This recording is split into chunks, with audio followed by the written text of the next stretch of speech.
Hey, everybody, and welcome to the Friday Wrap on Streamlined Solopreneur, a short episode where I talk about three things: what's on my mind, recommended reading, and recommended media. This is the show that helps you automate your business so you can take time off worry-free. And hopefully, this curation will help you think more about your systems. I'm your host, Joe Casabona, and here's what's on my mind.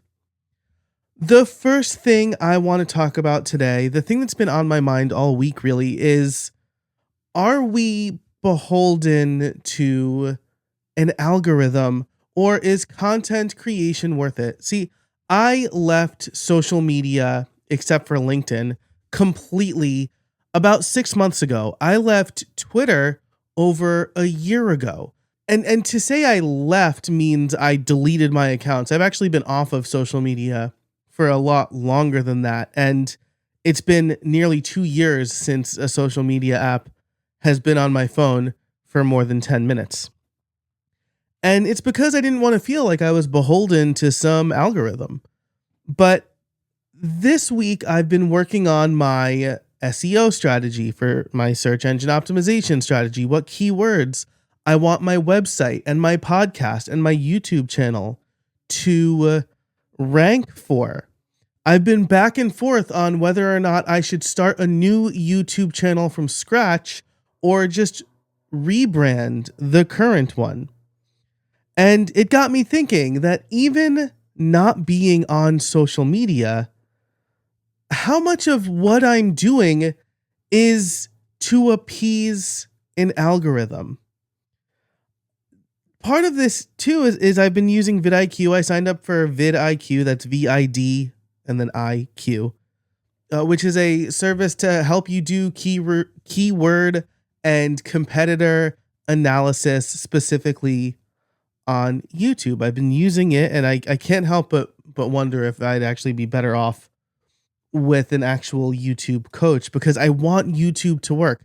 Now that I'm not on social media, I need some way to be discovered. And so I'm going back to these kind of pre-social media ways. Not that YouTube is like really pre-social media, but it felt different, right? It felt like it was recommending videos that, it thinks I would like.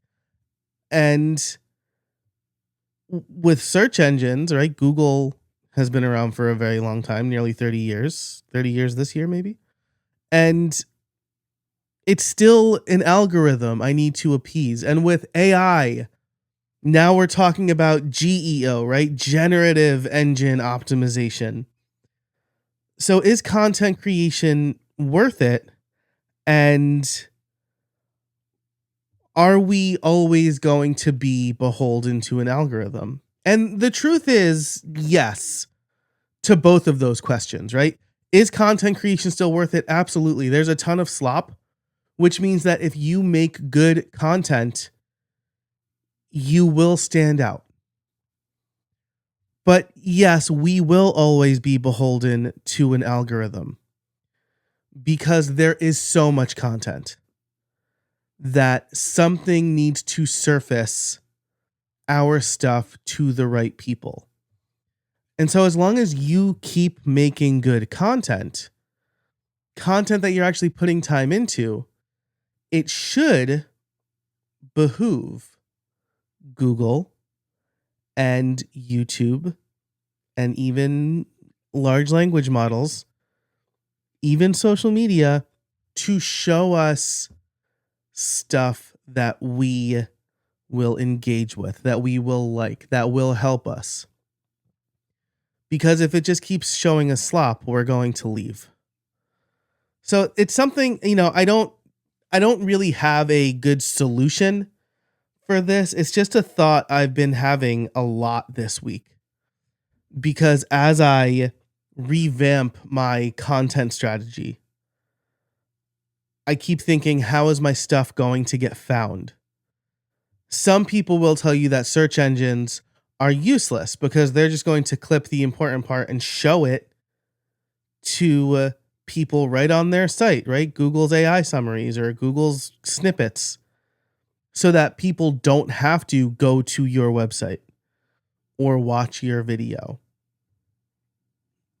But I don't think that's true. I think that people, especially more now, want to connect with the people that they are learning from or that they're being entertained by.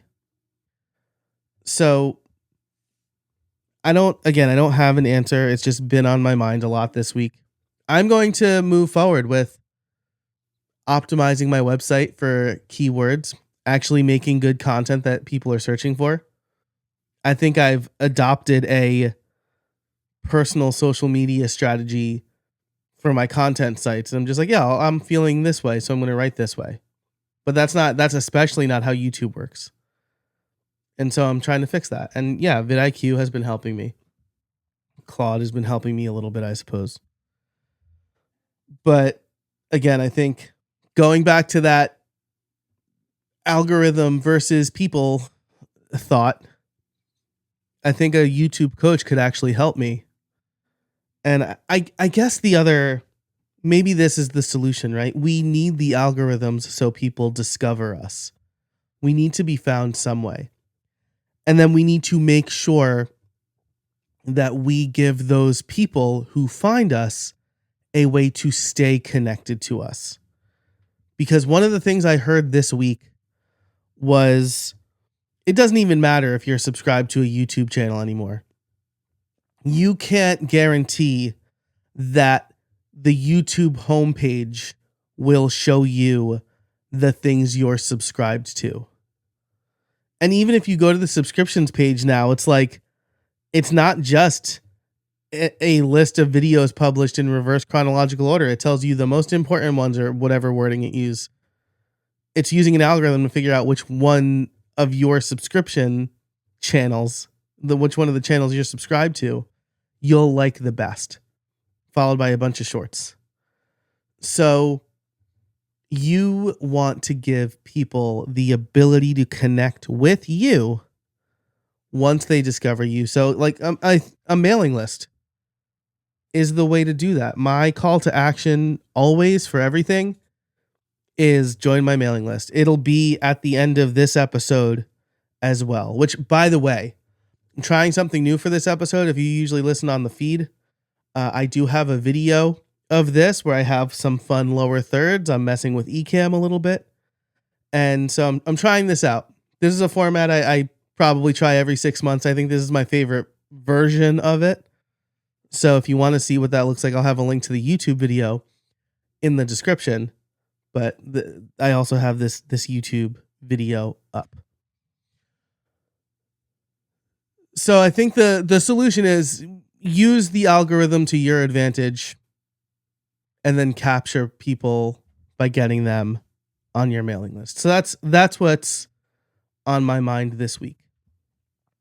Moving on to recommended reading. It's really recommended listening. It is an episode by Cal Newport on his podcast, Deep Questions. He has this series called AI Reality Check. And now last week, the question was, is Claude Mythos terrifying? And I really love this episode because he takes the time to tell you what's going on with Claude Mythos, which, I'll let Cal catch you up, but Anthropic decided not to release it because the CEO of Anthropic and security quote unquote experts were saying, oh, this is dangerous. It can find vulnerabilities more efficiently than any other model before. So, Cal gives you a much deeper insight into that. And then he goes into all of the studies and all the tests that have been done to show that no. Yeah, he straight up, if you find the YouTube video, he straight up tells you no in the title, which I love, right? Is Claude Mythos terrifying? No. And he has a lot of receipts for why Claude Mythos isn't doing anything any more impressive than previous models. which just goes to show you that the loudest, I've said this before, but like the loudest AI voices are the ones who have the most to gain. And Cal Newport makes this point too. The CEO of Anthropic, it would behoove him to talk about how scary and how advanced his models are. Billions and billions of dollars. Right? This is why Sam Altman talks about that too. Billions of dollars are at stake for these guys. So they have to make it seem like they are crossing the Rubicon with every release. When the truth is, there's a very definitive end to how large language models work. And I've talked about that before, but I think it's good to hear it from a computer science guy. I'm also a computer science guy, but he's deeper into it than I am at this point. He's really smart and he does the research. And so I would strongly recommend this episode. I'll have it in the description, in the show notes over at streamline.fm. The other thing I'll mention is that the main episode for this week, I talk about lessons from Ryan Holiday's Discipline is Destiny, specifically lessons for solopreneurs. This was something, I won't rehash the entire episode here, but I was really struck by how much it seemed he was speaking to solopreneurs. Especially like he talks specifically about delegating, which I thought was really interesting. So I would recommend Discipline is Destiny, the book. I think I would recommend I've read half of the Stoic Virtue series at this point, and I've liked both of them a lot. But if you want to hear my thoughts on Discipline is Destiny, that's over at streamlined.fm/526. And then finally, I want to wrap up with some recommended media. And so this is, I think I mentioned on last week's Friday wrap up, but Scrubs, I think they're calling it the revival, Scrubs season 10, whatever you want to call it. Calling it season 10 is weird because they've kind of retconned season 9 or Scrubs Med School. Scrubs Med School was supposed to be a spinoff that suddenly became season 9 of Scrubs. I thought season 8 ended so perfectly. And so for season 10, or the revival, whatever, the one that just wrapped up this year, they have retconned everything so that season 9 / Scrubs Med School didn't exist. But the cool thing about the original run of Scrubs is that they shot it in an actual hospital. So everything you saw there was an abandoned hospital. It wasn't an active hospital, but they had a lot of real things to work with, real sets and real equipment and stuff like that. Part of the reason why they got rid of Scrubs Med School was because that season opens with them saying they knocked down the old hospital and put up a med school. And so they couldn't do this revival in the same hospital if they hadn't retconned season 9 / med school. Anyway, the video I am recommending is from Architectural Digest. And the original cast, Zach Braff, Donald Faison, and Sarah Chalk, give you a behind-the-scenes tour of how they rebuilt Sacred Heart Hospital. It is astounding because I didn't know this until after I saw at least part of either the trailers or the first episode. And it completely fooled me. And I have watched Scrubs at least once a year, every year for 20 years. So I just think that it's so cool that they took this time to recreate the hospital exactly. And the reason I'm talking about this here is because it shows what they felt was worth putting their time, effort, and money into. They knew who would be watching the show, and they wanted it to be hyper realistic, hyper accurate, and very true to the old show. They could have phoned it in and made a few sound stages, and it probably would have looked good enough. But they weren't going for good enough. And so as a solopreneur, as you build out your systems and you think about these things, what is it worth spending time on? What's your version of rebuilding Sacred Heart Hospital in Scrubs? It's also just a dope video. So like, I think it's really cool seeing the behind the scenes stuff, but I wanted to bring it up here because I thought it was cool as a recommendation.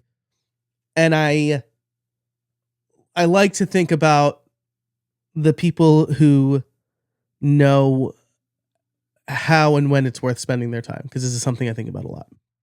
So I'll have that in the show notes as well. But that's it for the Friday wrap up for April 24th, 2026. If you liked this episode, if you want to get the show notes, if you want to get the rest of this podcast, head on over to streamlined.fm/wrapped. You'll also get the opportunity to join my mailing list and get my daily 3-task journaling method so that you know what you should be spending your time on. But that's it for this episode of the Streamlined Solopreneur. Thanks so much for listening. And until next time, I hope you find some space in your weekend.